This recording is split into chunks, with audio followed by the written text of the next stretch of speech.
For the past 4 or 5 years as a priest, I've spent a lot of my time preaching and teaching about how essential the Eucharist is in people's life and how they need to be receiving the Eucharist at least once a week, if not multiple times a week. So now with this recent situation, I'm in the awkward position of trying to explain to people how they can survive without the Eucharist. I'm sure there's some people who are thinking, how do I fight temptation? How do I grow in virtue if I'm not receiving the Eucharist? People that are used to receiving the Eucharist every day might think that without that grace coming into their life, they're unable to overcome their sins and to strive for virtue. So here are a few things to keep in mind that I hope can bring consolation to your heart.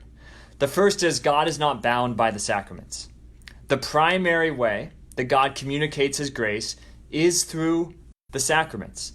With that being said, it is not our decision that the government enforced certain regulations and that the church made certain decisions based on those regulations. Obviously, those regulations have a great intention, but it wasn't our personal decision. And so, God can still give people grace without the sacraments. And so trusting in the power of God to give grace outside of the sacraments at this time is important.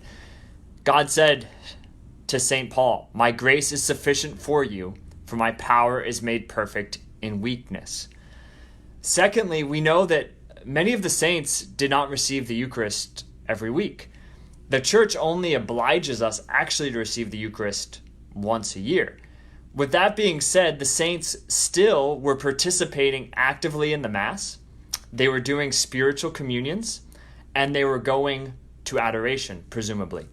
And so, even though we can't physically receive the Eucharist, we can still receive the grace of the Eucharist through continual or daily spiritual communion, through participating in the Mass, even daily, and through making time for adoration of the Blessed Sacrament. The Eucharistic grace can still come into our life even if we're not physically receiving Him. And finally, it's so important to remember the power of our baptism. In our baptism, we were deeply united to Christ. We became sons and daughters in the Son. That we have this profound unity with Christ. Christ tells us in the gospel, "Whoever comes to me will never go hungry. Whoever believes in me will never be thirsty."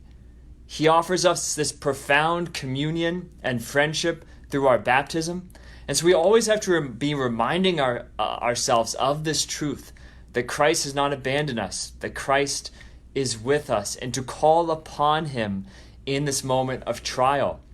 He also says in the Gospel of John, "Anyone who loves me will obey my teaching. My Father will love them, and we will come to them and make our home with them." How profound, brothers and sisters, that Christ dwells within us. And so even amidst this struggle where many of you cannot receive the Eucharist, know that the Lord is with you, that He is present to you. And so please allow yourself to be present to Him, to make time to ponder His presence within you during this time.